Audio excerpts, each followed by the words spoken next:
आजच्या व्हिडिओमध्ये आपण बघणार आहोत महाराष्ट्रीयन पद्धतीने अगदी झणझणीत आणि चमचमीत अशी भरली भेंडी कशी करायची।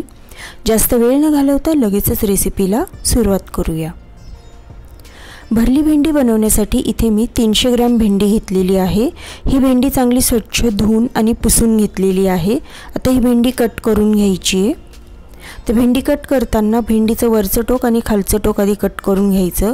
तर ही भेंडी साईजने मोठी असल्यामुळे त्याचे 2 तुकडे करून घेतले आणि त्यानंतर या भेंडीला अशी मधोमध थोडीशी चीर देऊन घेतली, जेणेकरून आपण ज्यावेळी ह्या भेंडीमध्ये मसाला भरणार तर तो व्यवस्थित मसाला भरला गेला पाहिजे।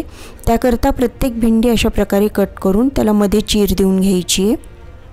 आता भरली भेंडीसाठीचा जो मसाला आहे त्यासाठी काय काय लागतं साहित्य ते बघूयात। इथे घेतलेला आहे भाजलेल्या दाण्याचा कूट, तीळ, खोबरं, लसूण, जिरे, हळद, तिखट, हिंग आणि गरम मसाला। तर यापैकी जे तीळ, खोबरं, लसूण आणि जिरे आहेत हे मिक्सरला वाटून घेणार आहोत। एका बाउलमध्ये आता भाजलेल्या दाण्याचा कूट काढून घेतला। त्यानंतर जे आपण वाटण करून घेतले मिक्सरला ते टाकून घ्यायचे, ज्याच्यामध्ये तीळ, खोबरं, लसूण आणि जिरे आहेत।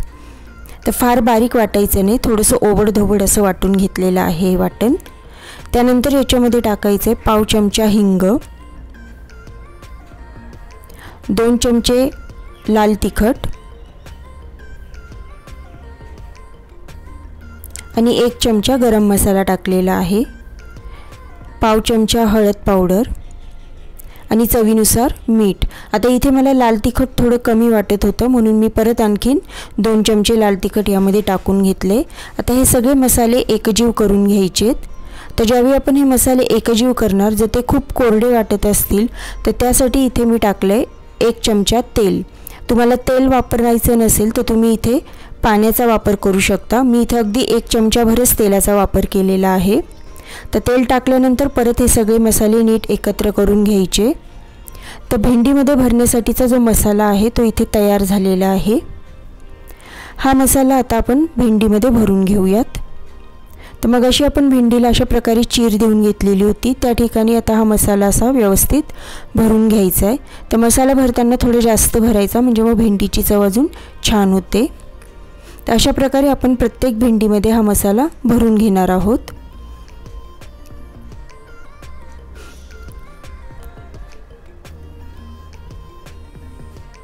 तर सगळ्या भेंडींमध्ये हा मसाला भरून झालेला आहे।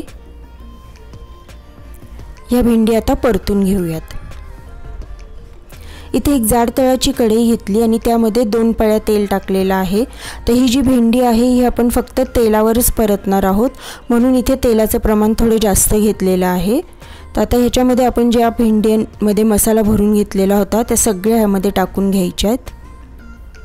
त्यानंतर थोडासा मसाला उरलेला होता तर तो देखील मी याच्यामध्ये टाकून घेते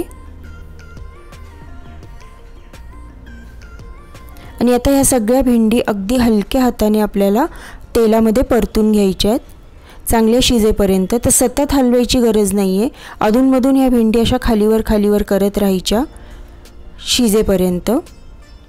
तर एक साधारण 6 ते 7 मिनिटात भेंडी व्यवस्थित शिजली जाते। तुम्हाला गरज वाटली तर तुम्ही याच्यावर झाकण देखील ठेवू शकता। फक्त झाकण ठेवल्यावर वरतून त्या झाकणामध्ये पाणी टाका, म्हणजे मग भेंडी जी आहे ती खाली कढईच्या तळाशी लागणार नाही। तर मी इथे ही सगळी भेंडी इथे शिजवून झालेली आहे आणि अशा प्रकारे आपण महाराष्ट्रीयन पद्धतीची झणझणीत अशी ही भरली भेंडी इथे बनवलेली आहे। व्हिडिओ आवडला असेल तर व्हिडिओला लाईक करा, शेअर करा, कमेंट करून सांगायला विसरू नका। चॅनलवर नवीन असाल तर चॅनलला नक्कीच सबस्क्राईब करा। परत भेटूयात पुढच्या नवीन व्हिडिओमध्ये, तोपर्यंत धन्यवाद।